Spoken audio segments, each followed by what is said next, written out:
everybody. Morning. Hey, thanks for being here this morning. Great turnout of guys, 42 guys already. Somebody's going to stumble in late. Always happens throughout 43. I already count that now. So, hey, how about a quick word of prayer, dear Lord? Thank you for this day, beautiful day. Lord, we could use some rain. And I'm not even farming anymore, and I know we could all use some rain today, or tomorrow, or soon. So that'd be awesome if you could provide that. Lord, just thank you for these men that are here. Thank you for Brian being willing to come up and share his awesome story, his testimony with us. Just keep us all safe and from harm. Keep us safe on the way home, and forgive us for our sins. We ask this in Jesus' name, amen. Real quick, there's a bucket right here. Most of you have probably seen an email or something about bucket for Addie. Addie needs a kidney transplant. September, in my brilliant mind, I can't remember who it is. So I'm hoping he reaches out to me pretty quick and reminds me. Otherwise, it's going to be Dave Booth. That's the third time I'll stop. Yeah. I keep telling Dave, if you speak, we're going to fill this place. We'll have to go to the Fine Arts Center. There'll be that many people, but he keeps telling me no. And in October, Phil Quinlan. Phil's a guy who runs Sherpa Leadership Group. Phil and Ariel take care of all the social media stuff, and it's growing. It's unbelievable what it's turned into. So if you haven't heard Cal's Corner Ministries, click on that. It'll take you to a host of different things, and they're doing amazing things with it. So, and thank God for them, because I can't do what they do. So there's that. Phil's going to speak in October. Today's speaker is Brian Eleve. I think most of you have probably seen the email, the bio on that. So I first heard Brian at Guiding Light kind of share a little bit. And my brother Don's here, myself, our sister volunteers at Guiding Light. And so I heard Brian speak there. And then my sister was telling me that you got to get this guy to come up and speak. I asked, he said yes, which is not a common occurrence in this room. As I look around, there's some guys in here I ask all the time, and it's constant no. Right, Dave? Yeah, sorry, that's 4. But he said yes, and so looking forward to listening to Brian here this morning. But guys, thanks. Wow, what a great turnout. On an August morning, there's a lot of things we could do, and I think we're probably hoping the air conditioning works a little bit better. But so with that being said, I'll turn this over to Brian, and have at it. Thanks. Thank you, Cal. I'm glad I could be here today to talk to you a little bit about my story. It was great to walk in and see some familiar faces. I got actually a family member here today, and Steve from Grand Rapids. I know Steve. I'm the executive director at Guiding Light, just like Cal said, but today I'm not here as executive director to talk about Guiding Light. I'm here to share my story. This is, I don't do this a lot with my story. I'm usually out in the community kind of talking about Guiding Light, and it makes it a lot more personal for me to kind of share my story and what happened in my life. So a part of this story is me reaching out. Well, actually, I didn't reach out to Guiding Light. I ended up at Guiding Light at their doors needing help. I was in pain. I don't think I realized how much pain I was in. And I ended up at 255 South Division in downtown Grand Rapids. So I see this story as a story about shame, pain, addiction, grace. A lot of things are happening in this story. And if you're someone that might be feeling stuck, unsure, confused, I hope it pulls you in, and I hope you can listen and find something that can speak to your heart today. I grew up on the east side of Grand Rapids, actually East Grand Rapids, and I know that could bring up, I was not a silver spoon kid, but I definitely did not necessarily want for things. I don't think I even knew about the big pieces in life of poverty and things like that. But mom and dad both work, teacher. My dad was a banker. And a matter of fact, they grew up in Sparta right down the street. And so my grandpa has a place, or had a place when I was a kid, on Kimball Lake. And I've eaten at the depot several times with my grandpa over the years. So this brings back a little memory. Grandpa's now passed, but grew up playing sports. I made friends easily, decent in school, nothing special. But I think I learned at a young age that, and it might be a little bit through my church experience too, that who you are on the outside or who you present to be needs to be different than maybe who you are at home and who you are on the inside. There was a disconnect for me. On the outside, things looked pretty good. I grew up in the Nazarene church. The Nazarene church has changed quite a bit since I was a part of it growing up. And remember, the things I say about this church are not meant to be disparaging. It's more like that was my perception of that time in my life. So when I look back at where I am today and I think about my church experience, I think I would say that I had this idea of God as being an I'm going to get you God, a God of judgment. And to give you a quick story that might represent that was my grandma, since my mom and dad both worked, she spent a lot of time babysitting. And I remember one day, I was probably in maybe first or second grade, I had shorts on like I have on today. And she was a very staunch Christian woman. And she said, if you keep wearing shorts to school, you're going to go to hell. And she said it with a face that at that age, you don't really have a concept of what, at that time, the fire, brimstone stuff was pretty prevalent. And I can remember literally thinking that to be truth. And so I know my grandma loved me, and she did not mean any harm by that. That is what she grew up with. And that's kind of what the message I started to hear when I talk about my church experience. Also, I would say that my understanding was if I do the right thing, so if the less sin, the less bad things I do, I can earn my way. So it's all about what I do today in this life, then I earn some type of ability to get to heaven. And I knew at a young age, that wasn't working out so good. I kept kind of doing the same things. And a lot of that was this idea that I needed to be more on the sinless side, so more on the perfect side. And that's something that I can only kind of speak to now that I'm older and can look back. I don't think I really realized what was going on. So typical high school experience. I definitely drank. I thought at the beginning I drank normally, but I'll never forget the first time I got caught drinking. I think I was a sophomore in high school. I literally took, I think, a sip of some type of whiskey or something that had a real strong odor to it. And I went home that night. I mean, I knew I wasn't supposed to. Rode my bike home, and my mom and dad, I have never seen them so upset. And so, my dad was extremely angry. And my mom was extremely hurt to the point where, I felt like I was evil manifested. Like I didn't really understand. I knew it was wrong, but I didn't understand the reaction. I felt terrible, but I enjoyed the experience. Okay? So now we got a little dilemma going on here of what decisions am I going to make going forward? And I don't think I drank again for another year or so. Then it started to become, I've got to hide this.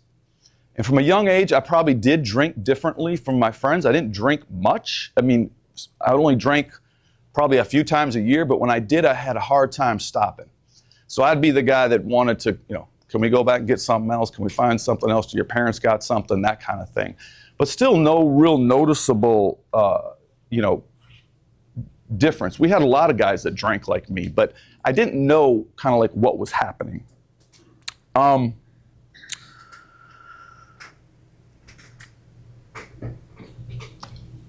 Alcohol, this might sound a little strange. Alcohol worked for me. And what I mean by that is I wasn't a grown-up. Like I started to think of myself as deficient. And I didn't have these conscious thoughts like, Brian, you're deficient as a young man, but something was off in me. And the only way I felt kind of normal was through sports. And that was something my dad really enjoyed that I was having success in. So I was kind of getting that a boy from being, you might call it like a typical male, like do good in sports, aggressive, show anger sometimes, tough mentality, and inside, there was nothing but a lot of fear around relationship with God. Does my dad love me? Because I knew it was an earned, at least in my mind, it was an earned love as a young man. And I think that all becomes a part of my story. So my relationship with God, I'm going to get you, God, growing up with some idea that earning your father's love, and really the church that I remember, there was not a lot of opportunity for questions. It was more, you are told this, and this is what you do. And so I kind of feel like I was shut down in some way. Again, I want to re-say this is my perception. I didn't realize that even though alcohol made me feel like I connected, it made me feel strong in some ways, that was a lie. That was a lie. That wasn't the truth.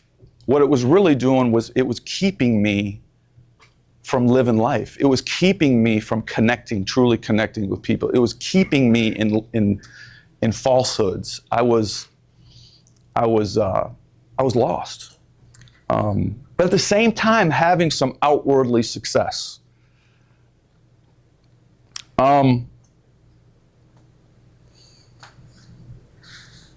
So I get a scholarship to go to the University of Detroit to play basketball, and I think this is it. I worked really hard to become a Division I basketball player, and as a kid, I wasn't the kind of athlete that you would see play and say, I want him on my team. You'd have to watch me for a while because I wasn't a super athlete. I had to work hard. And so when that happened, I think I kind of felt like I arrived in a way, and now I was out of the nest. And it was my first taste of what I would call true freedom, and I let it rip. To the point where I was kicked off of that team for drinking. My roommate and I, we were in St. Louis and at a away game, and we both got busted for curfew, and the coach probably knew what was going on. He just sent us back to Detroit. We were off the team, and I couldn't believe it. I mean, I couldn't believe that it was the first probably real consequences that hit me in a real deeper way. And I didn't at this time yet put the correlation. I mean, I knew that the drinking had a part of it, but I didn't think that was a problem. I just needed to control that part of my life. So I ended up going out to Montana State and playing basketball out there.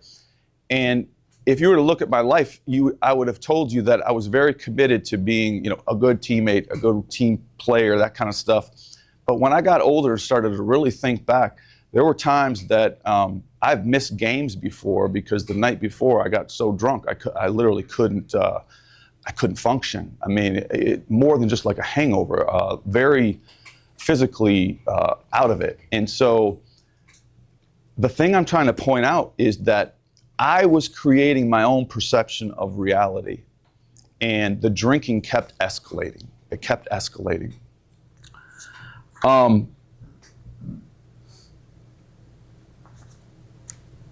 After college, I had an opportunity to be a part of Campus Crusade for Christ. I knew the lingo.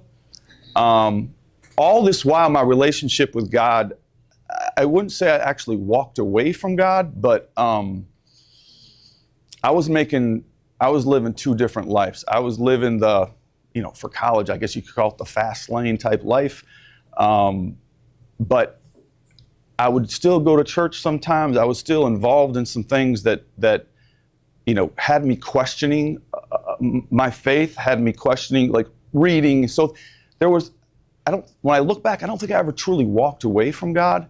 But I had an opportunity to go on a tour with Athletes in Action, which is a part of Campus Crusade for Christ. And we went to Europe.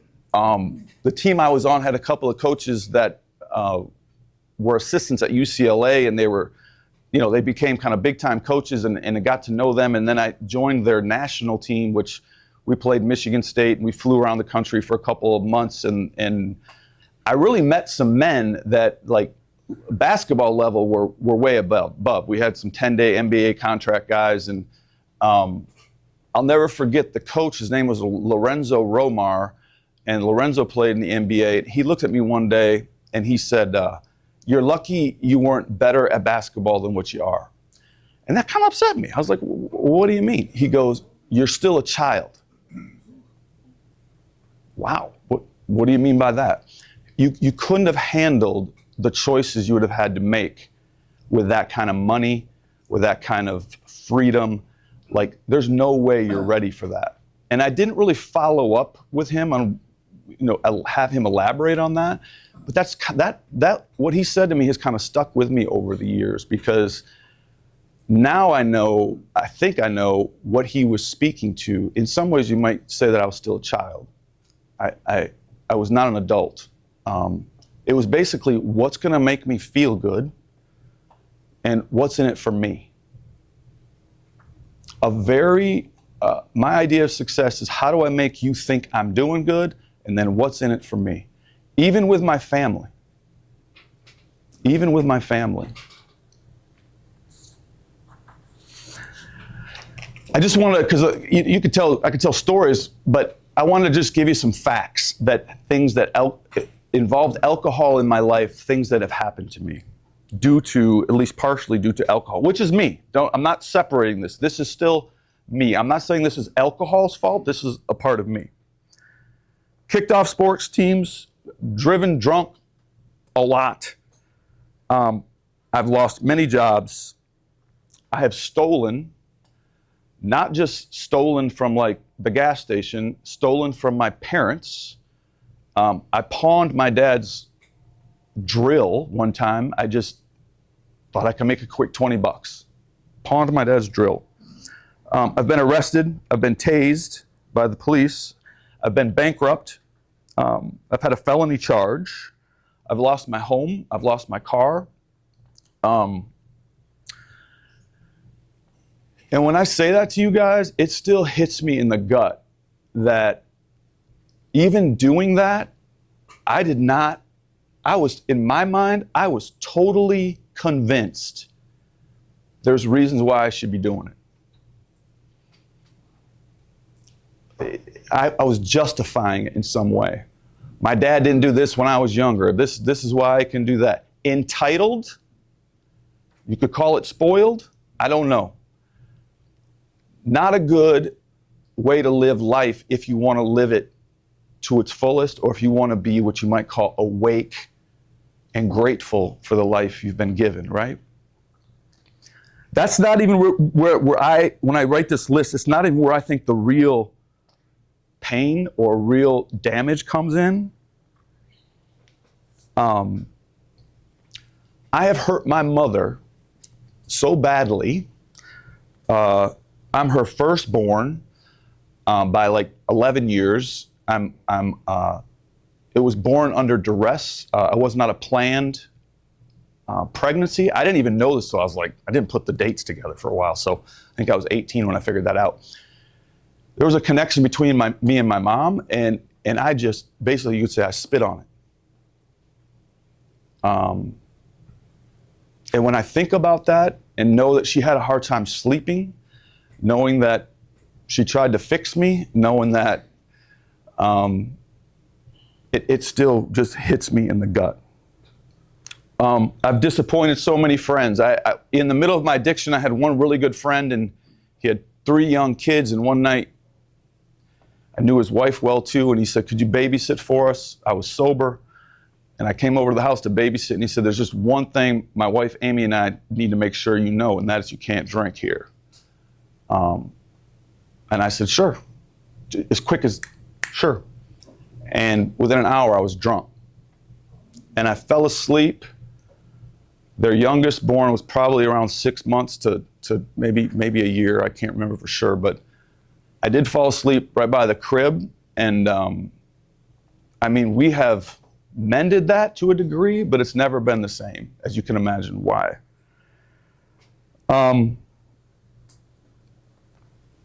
The quickest way to put this is that, in context that I think you'll understand here, is that alcohol, or myself, became my God.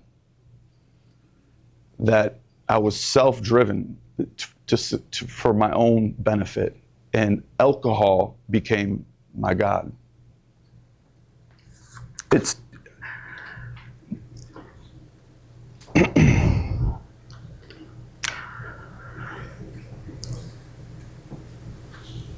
about 14 years ago, well, maybe it's 15 now. I was drinking, and drinkers like to find other drinkers. And a guy that was a teacher at Kentwood High School and I were in a hotel room. And that night, I woke up and he was seeing things. One minute he was saying things like, "My mom is beckoning to come to her," like looking up at the sky. And then the next minute he was like seeing, kind of evil things happen. And I didn't understand what was going on. And the next morning he looked like he was asleep and he wasn't waking up. And I got some water and dumped it on him, and he didn't move. I touched him. He was real clammy.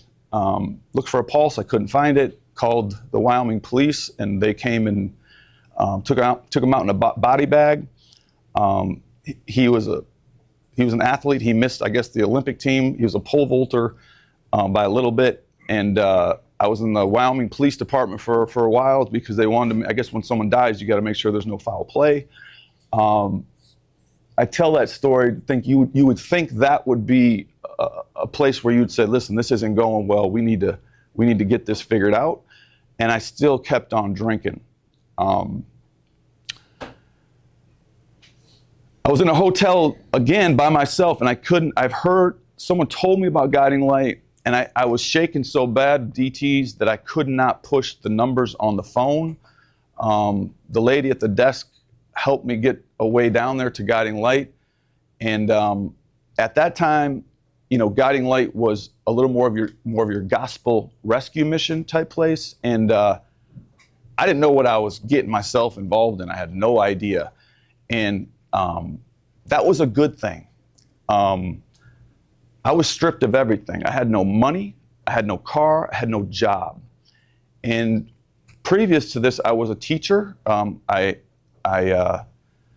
After Campus Crusade for Christ, I worked as a salesman in Cincinnati and had several states that was my territory. And I was excited about that. And I loved Cincinnati. And then my days started to shorten. So sales calls started ending, maybe at 3, and then it was at 2, and then it was at 1. And then I'd go back to the hotel, I'd get something to drink, and then my days started later. In that window of work, I was lying on expense reports. And before I could get fired, I quit. And in my thinking at this time, it would be a smart move to go to Australia and find myself. And the grandiosity of that idea of I'm going to go spend time in Australia and New Zealand to figure out who this great guy is so that I can come back to the world and be a good person, really gives me an idea of how out there I was. So a couple of things that I thought I was going to do that I was set to do was become a pastor. I saw an old journal, a professor, or write a book. And when I read that journal that I was seriously, intending to do those things, what a joke. What a joke. Come back, and I decided to come back to Grand Rapids, got a teaching certificate, and I started working in the Grand Rapids Public Schools, where I was at for about 9 years. And I should have been fired after my first month. Grand Rapids Public Schools probably doesn't have the supervision of their teachers like some districts. I'm guessing it has something to do with lack of funds. I was not, if your kids would have been in my classroom, they probably wouldn't have learned much because I was barely staying afloat physically. And what they actually ended up firing me for was attendance because they couldn't really get me, they couldn't prove that I was drinking. I didn't drink on the job much, but back then you had these blocks of time. I could be gone for 2 hours during the day, and there was a little bar on the west side. I was at Union High School. I would come in and they would have a drink ready for me. I'd have a couple of drinks and I'd go back for my last class of the day. It wasn't that long ago that I walked into a garage on Division trying to get some car work done, and this young lady says to me, "Mr. Eleve, is that you?" I said, "Yes." And she said, "I'm glad to see you're alive." And that was I didn't really recognize her, and she said, you were my teacher at Union, and she said, we were all concerned about you. And so I think what I'm trying to point out there is so many people saw the reality of my life better than I did. They might not know all the details, but they definitely knew that I was hurting, that I was reckless, that I was heading in a really bad direction. And when I got to Guiding Light, the gig was up. I was either going to go in one direction, or I was going to go and literally die. Although in a way, I think I was already experiencing a form of death because I wasn't awake. I've been in a lot of situations where I was afraid. I might not show it. I mean, like public speaking, like I can get a little nervous about that. Going into Guiding Light, I was afraid. At that time, we had some rough dudes, and the gig was up, meaning the mask was either going to come down, or I was going to have to walk out the door and be done with this whole thing. And I met a man that had worked at Pine Rest for years. His name is Larry. He still does some stuff for us at Guiding Light. And the easiest way to put this is he cracked me open. And it started with a simple question after we got to know each other. He said, "Who are you, Brian? Who are you?" And my go-to thing, being a bigger guy, is to just kind of like not answer the question or just kind of stare at people and hope they go some other direction. And so I kind of did some of that, and he kept asking and he kept asking.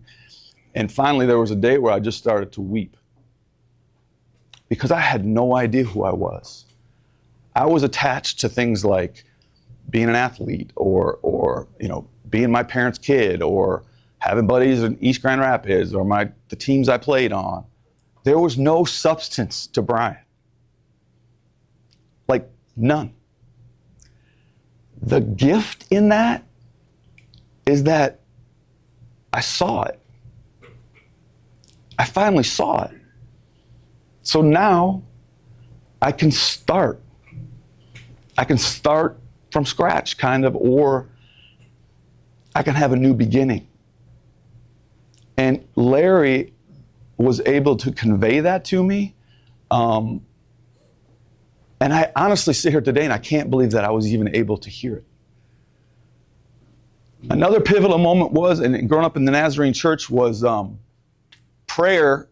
The guy that the people of the church seemed to hold in the highest esteem were the ones that could pray the longest, and they would kind of start from this universal picture, and they would make their way into the world picture, and then countries, and they get back to the United States, get into family, these long prayers. And I never felt connected to that. I don't know. I always felt like I didn't get it, that they understood something about the Trinity, about how God speaks to them, the relationship with God, whatever it is, that it just didn't, I wasn't one of them. And I told Larry that prayer, I just never have prayed in that way. And I also told Larry that I had been journaling for years. I was a journaler in college. And he said, could I see a couple of your journals? And sure. And he, the next time I saw him, we got talking, and he goes, you've been praying your whole life. You've been praying your whole life. And I never saw it that way. Not all of it, but a lot of what I was writing was a call for help. It was a call, it was an honest description of who I was and some of that stuff. And I was asking God for help, but I didn't see it. And so that little spark that maybe I could be loved by God or others, even though I'm not perfect, like was a burst of hope that I can't describe. And at Guiding Light, at that time, we had some old hymnals around. And there was one night there that I grabbed one of those hymnals, opened it up. That kind of like you guys talk about, they open the Bible and they go to a verse that really speaks to him. I happened to open it up, and it was Great is Thy Faithfulness, which is a very classic hymn. That's the hymn my grandpa Warren, who you know well, used to sing sometimes, picking up sticks at the house, golfing. He would be humming it or singing it. And I read that hymn, and it opened me up again. And I am 100% convinced that a couple of those stories I'm telling you are truly spiritual experiences that I will own until the day I die. Now, I don't always act as if, you still have that experience, then you kind of go back to living life sometimes. But I started having more of those, some stronger than others, and it continued to give me more hope that I wasn't defective.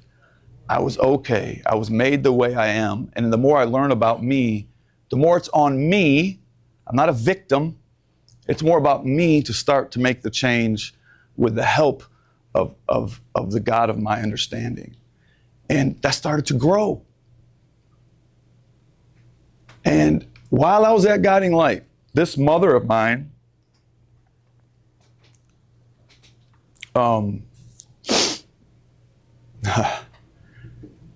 we used to still go on walks. If I was sober enough and she was, we'd still go. There was a 2-mile track around their house, not their house, but the block. And one day we were walking, and by this time the family knows, it's kind of like everybody kind of knows what's going on as far as, this is not at Guiding Light, this is before. She looked at me, we're on a walk, she stopped me, and she said, "Brian, we're okay."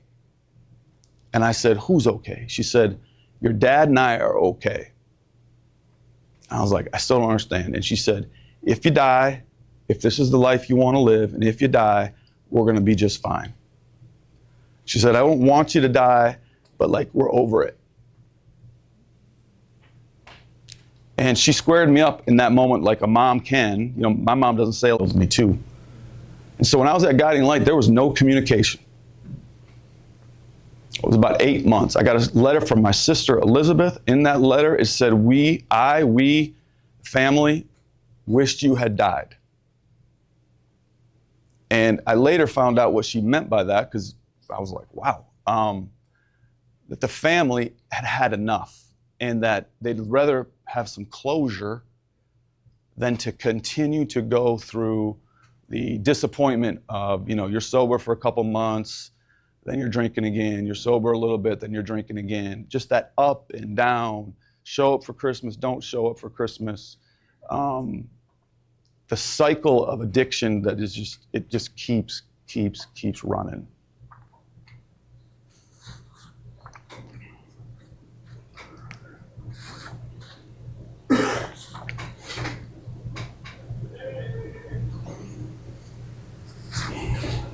One big area I had to work on was my pride.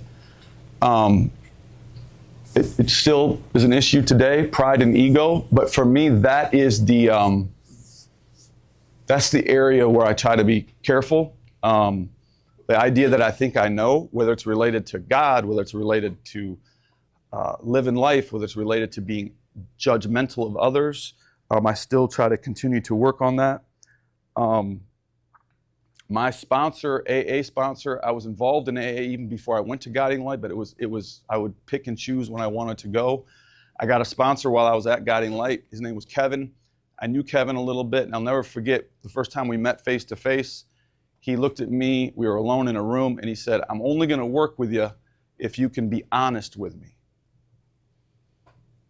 And I'm starting to learn a little more about myself, and I remember for one time in my life, pausing and thinking about what he just said.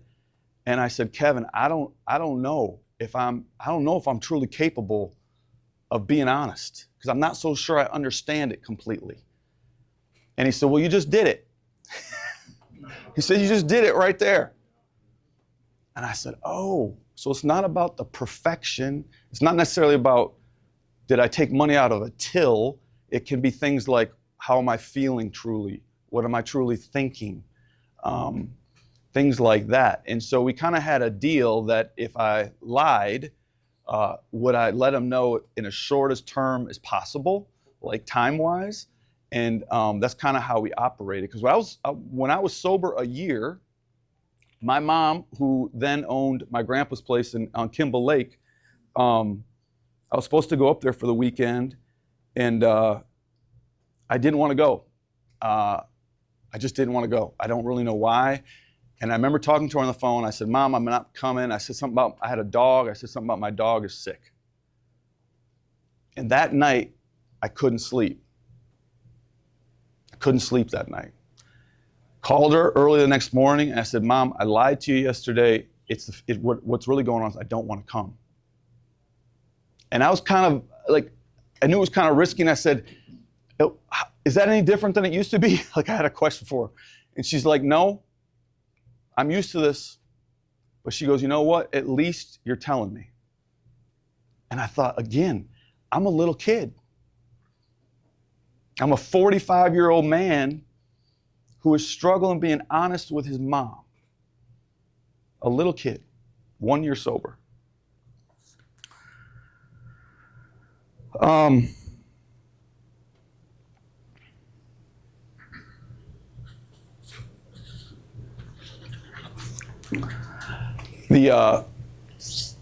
gonna do my best to use a Bible story to illustrate something, and that's the Lazarus story from, I believe, John 11. There's Mary and Martha, the sisters of Lazarus, and they send word to Jesus that Lazarus is dying. Jesus decides to wait a little bit. Then he gets word that Lazarus has passed. That Lazarus is dead, and he makes his way back to Lazarus. They're a little upset that he didn't come right away. And he says, our friend Lazarus has fallen asleep, but now I will go and wake him up. It's like the first thing out of, I think what he's saying is he's going to go resurrect Lazarus. And when I hear that today, I think of us. We tell the guys this downtown. I think of us, and I definitely think of me, because I'm telling you what, I was very sick. I was definitely dead to what mattered in life. Dead to it. Didn't see it. Didn't see the small things. Dead, existing, I think I said before, as a zombie. It was really about, how do I get through this day, or how do I get a drink? How do I make myself feel good? How do I exist? Asleep to reality. Asleep to possible relationships. And I was trying to deaden the pain. All I was really looking for was relief. I didn't want to change.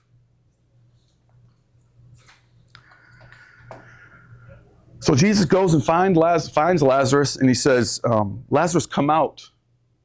And Lazarus comes out, and he says to the community, unwrap him. I mean, everybody talks about the resurrection part, but the part I didn't see before was he looks to the community and he says, unwrap him and set him free. Now, my wife caught this. I didn't catch it, so I'm not the smart one in the family. She caught that last part. And I thought, that's what happens. It can happen in community. It could be a church. It could be a school. It could be AA. It could be all kinds of different types of communities. But I needed the community. For a while, it was Guiding Light, sponsor, my family today. I needed them to help unwrap me, to set me free. So my mindset from I'm going to fix this to please help me fix this is where things really started to change for me.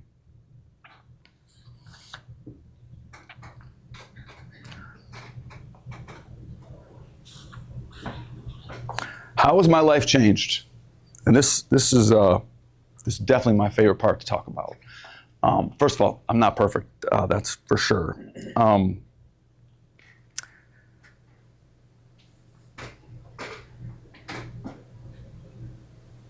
me just go back to the community part real quick. So that community part at Guiding Light, especially the men and now women that we help with addiction, we're pretty aggressive with them. I mean, we will call things that we see them. So we want to help them see the blind spots, help them see maybe where the truth is a little bit foggy.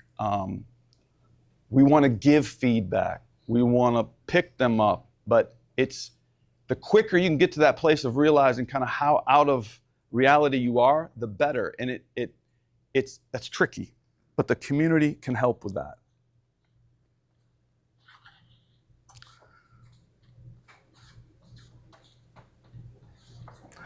Believe it or not, I have two young children today. Well,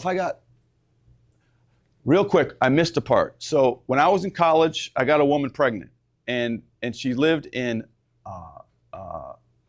Missoula. I was in Bozeman, and I didn't believe her. I didn't believe that it was my kid. We weren't like dating or anything, and I ignored her. Now, Montana's probably a little slower than Michigan. It took them like almost 3 years to do that paternity test, but I wasn't so nice to her. I just said, I don't want you to bother me. The state does their tests. I'll never forget getting that piece of mail, 99.9998 or something, the paternity test. And I'm sitting there thinking my life's over. I don't want to be with this woman. I don't want a kid. And they had then moved to Billings, which is a good probably 3 hours from Bozeman. And there was a little bit of communication there. I told my parents like a couple years after that. So definitely not being a dad, deadbeat dad for sure.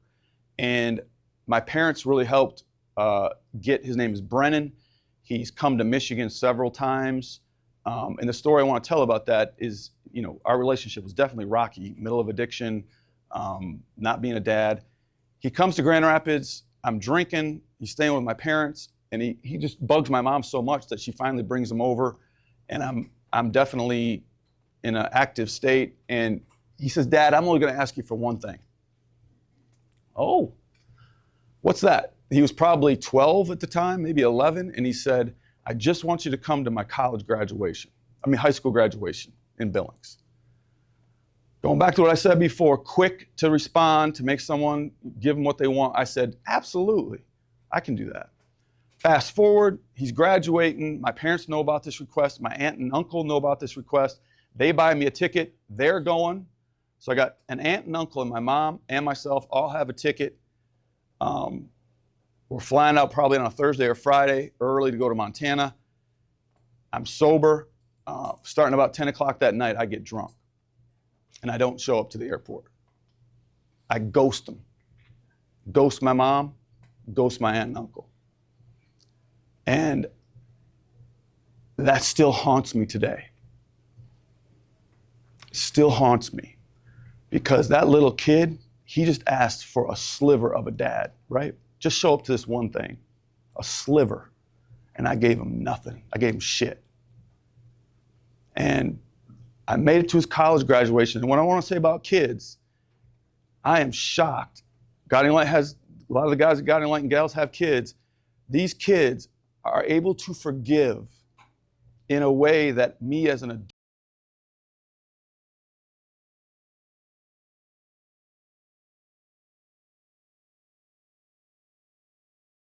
amazed at how children are able to forgive. It's been my experience that he still wants to be involved with me, he still wants to talk to me. And again, my heart right now is going up because I know the hurt I caused him on that day. Today, how does my life look different? I got married about 9 years ago. I had my first kid other than Brennan at 50. And then my second one, I think at 52. So Max and Josephine, Max is 5, Josephine is 7. Both just turned 5 and 7. To best illustrate how my life is different is my wife had some sleep issues. As you guys, I'm sure you guys have had with your kids, the wives kind of have the bad end of the stick. Like the kids want to go to them, and the woman never gets to sleep. That's kind of what happened. She started sleeping in Max's room. Max started sleeping in our room. Then Josephine wanted to be a part of it. She's on the floor on a mattress. So I got both kids in the room with me. And at night, we have a routine, and Max, they both get in bed for a little bit, my bed, big bed, and we do a thing called high-low. So high-low is what's one high for the day and what's one low for the day. No matter how we're all doing, like if they just got in trouble for not brushing their teeth or something, they are down for this practice. And when I'm really tired and I try to get out of it some way, they're not having it. And they both get under my arms with their heads right here, and I'm laying on the bed, and we go through this process, and usually one of them saying something about family or mom or me or, something that happened during the day. And that's special. And then Max sleeps next to me. And the day he said, "Dad, will you hold my hand as I go to sleep?" There was resistance to do it. And what I'm speaking to here is that I was not the kind of guy, I didn't hug, I didn't touch, and I don't know if it's my Dutch background, I have no idea. What I'm trying to point out is there still was resistance, and I did reach out that night, and I grabbed that kid's hand, and we've been doing it now for probably about 14 months, and he usually falls asleep a lot faster than me, but I get to look at him, and I didn't know how precious this was. I'm sure a lot of guys in here have kids, to see that little silhouette of that little boy and to know the wreckage of my past and have the opportunity to connect, even though I had made so many mistakes, only speaks to one thing that I have a vocabulary to know, and that's grace. That's mercy. That's forgiveness. Because my mind I can't comprehend it. And those things are the things that today I look for. Miracles. Ann, who came with me today, who works, he's a miracle. I see myself as a miracle, not from what I have done, but from what's been done unto me by something greater than me. And I think God works through community. And it usually works through the people we don't think are going to be the impact. We want to go big. We want to find, a CEO or a pastor maybe. And I'm nothing against pastors. And it's the guy sitting right next to us. It's the woman at the checkout. I had no idea that was possible. And I still, on that spectrum of truly being awoken or free, one side's this and one side is how I was living, I fluctuate. During the day, I'm never on one, I'm not drinking. And for a guy like me, that's a win. That's what gives me the opportunity to make different choices. So at Guiding Light, the first time I was the director of the program for a while, and I know I don't want to go over time here. Going back to human touch for a second, there was a guy across, he was a good old boy from Reed City, I think. He had worked in a foundry. He was a rough, just a tough, gritty guy. We're about the same age. And he told me a story about his family that was heartbreaking. And I remember we were really close to each other, and something said to me, hold his hand. And for a guy like me, that was not how I operated. And I remember reaching out, holding his hand, and we both just wept. I have no idea. He did not stay sober. He still reaches out to me every now and again, and he's struggling. That was one of the more true spiritual connections I've ever had. So what do? The past Brian would have said, okay, that was cool, but look, that was kind of scary. I try to step into those moments of being seen and being vulnerable and having my heart cracked. Because we're working, if you come to Guiding Light, you're broken in some sense. But that was the gift for me. I had to see that I couldn't do it without help. And so the two kids, I have a wife. I have no idea how it happened. It's not because I'm smart. It's not because I'm special, which I wanted to think I was. It's just because it just happened this way. I can't explain it. So I really appreciate you giving me an opportunity to come today. So thank you. Yeah. How did you avoid transitioning to drugs, especially the surroundings of Guiding Light? What age did you go into Guiding Light, and how did you get yourself tased? Tased is a quick story. My mom and dad were gone for a couple weeks. They asked me to watch the house. I ended up drinking in the basement. My sister came over, saw me. She called the police. She called, I think, my sponsor first. She called the police. They do a welfare, I think they call it a welfare check. She goes, watch out, he can be really nasty. They came in ready. I got up out of bed, I was sleeping, and bang! And I stumbled, and took another step, got banged again, and got charged with a felony. The other question, that's my ego. Athletes don't do drugs, but boy, did I drink. My drink of choice when I was chronic drinking was straight vodka. 45 is when I entered Guiding Light. It was your mindset that, because when you're drinking alcohol, it opened you up to trying narcotics. Just didn't. Just one of your rules? Kind of. I just never did it. Now, who knows, maybe I was really drunk and someone gave me something, but I never seeked it out.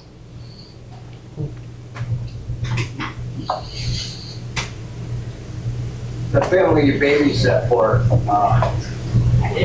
you mentioned the ability the younger people have to forgive.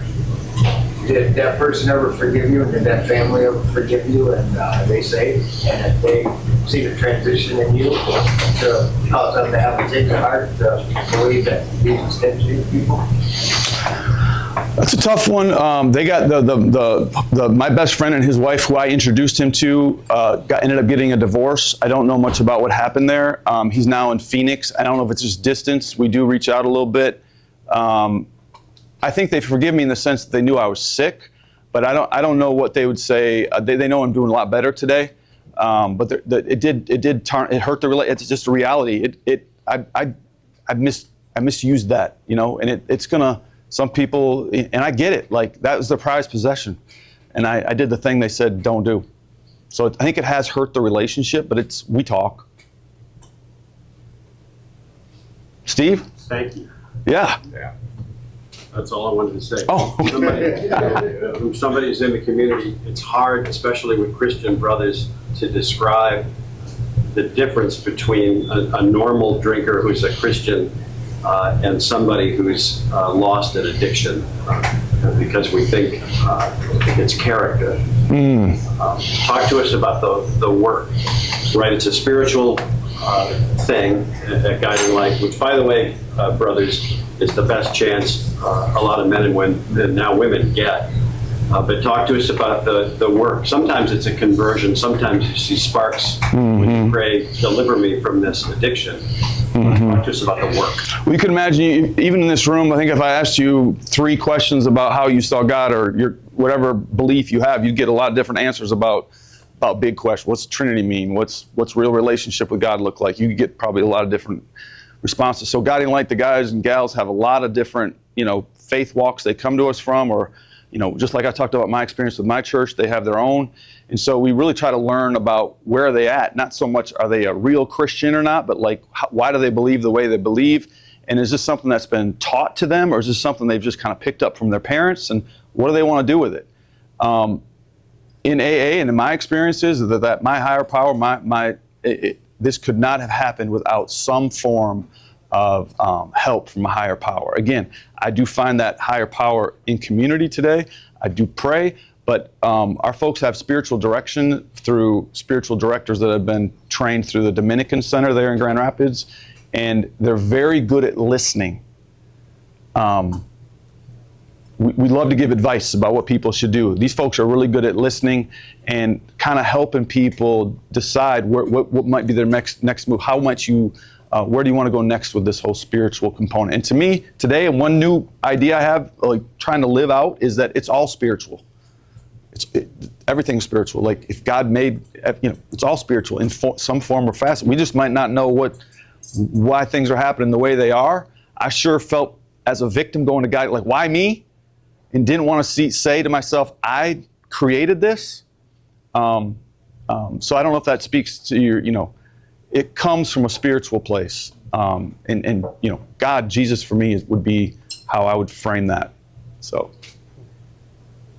How do you go from going through the program to becoming the executive director? Yeah, I don't know how that happened. I mean, I really.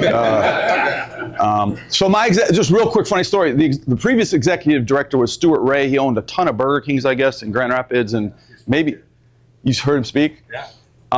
And when I first got hired, I was just helping guys he hired me for $10 an hour to write resumes for guys to help them get jobs, and I was thrilled because with a felony charge, even though it got dropped to a misdemeanor, you can't teach. I couldn't teach again, which was good.